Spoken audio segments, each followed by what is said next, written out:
In today's video, I'll provide step-by-step instructions on how to complete the pre-populated budget form. Hi, welcome to my channel, Budgeting Basics with Sonia. I am a certified financial coach and budget counselor.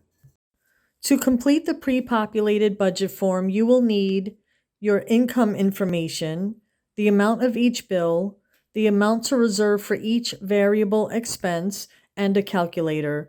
If you do not have one, many cell phones come with a calculator app. Please pause this video to gather what you need. A quick note. Preparing a budget on the go is not the best plan. I highly recommend preparing your budget in advance, a few days to a few weeks before the new month begins. This will give you the opportunity to really think about everything you need to do with your money in the month that the budget is being prepared for. Before we begin, you might find it helpful to pause the video to complete each task. Step 1. This is the most important step to preparing a budget. Determining how much income you have. If your income is through earned wages, you will enter the net pay, not gross.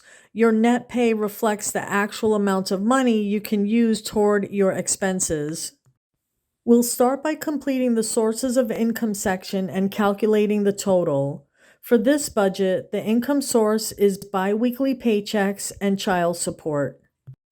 Paycheck 1 will say $1,500. Paycheck 2, $1,300. Child support, $290.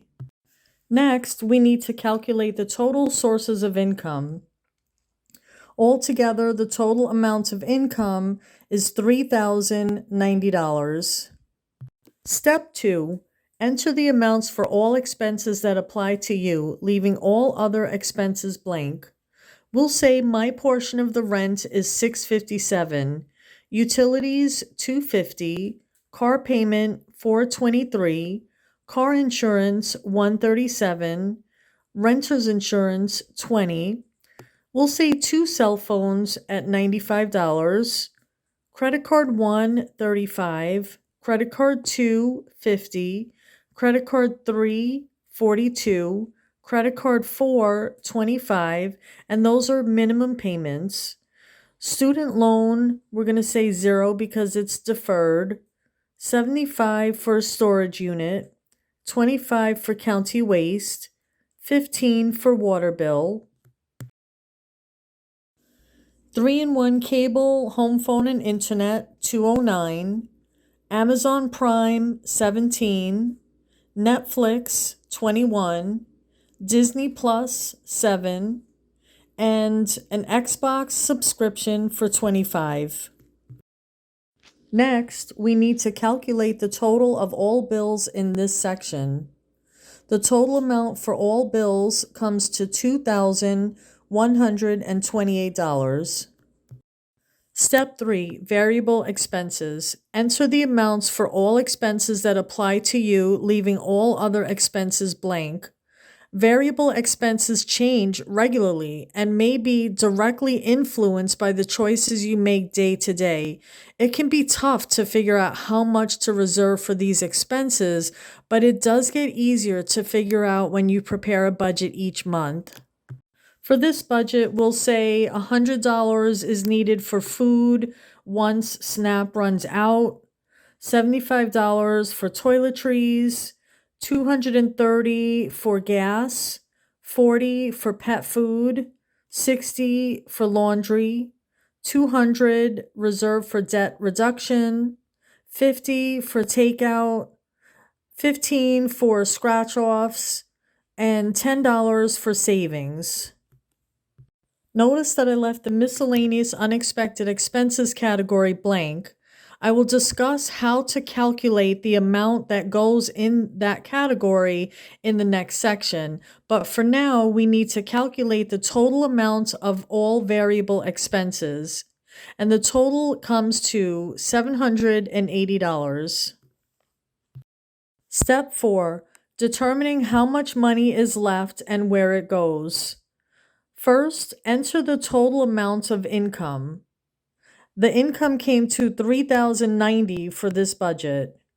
Next, you'll enter the total amount of bills and variable expenses from step 2 and 3, and that total came to $2,908. Next, you'll want to minus the expenses from the income. So 3,090 minus 2,908, this gives you $182 left. Knowing how much is left gives you the opportunity to decide how you want to use that leftover money. In this sample budget, there's $182 left. Let's face it, $182 is not a lot for the entire month, but it must go somewhere, right? If you're satisfied with the amounts you assign to each expense, the $182 will be assigned to your Miscellaneous Unexpected Expenses category. Step 5. After you determine how much money is left and you are satisfied with the amounts you assign to each expense, recalculate your total variable expenses. Using this budget as an example, it was determined that $182 was left. Originally, in step 3, the Miscellaneous Unexpected Expenses category was left blank. Let's assume I went back and I entered $182.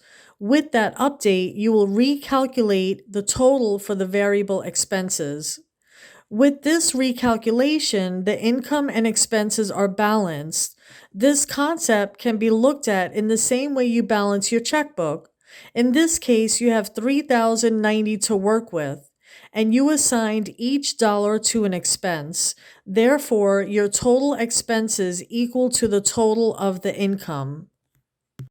To learn more about the Miscellaneous Unexpected Expenses category, please watch my other video, A Different Approach to Preparing Monthly Budgets. Thank you so much for watching this video. I hope you found it helpful. Please like and subscribe to be notified of future videos.